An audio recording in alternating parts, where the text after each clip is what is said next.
Anda sedang batuk atau bersin?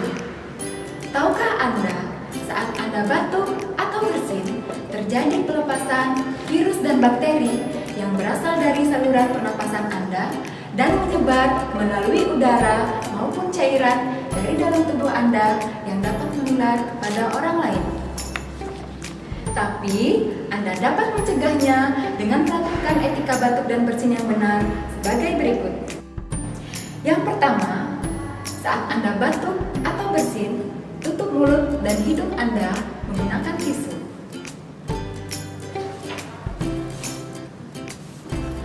Segera buang tisu yang sudah digunakan ke dalam tempat sampah.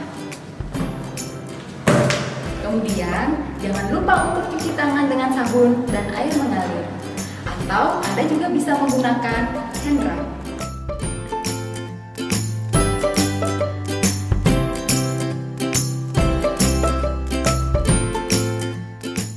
Yang kedua, jika tidak ada tisu, Anda bisa menggunakan lengan baju bagian dalam. Yang ketiga, Anda bisa menggunakan masker saat batuk atau bersin.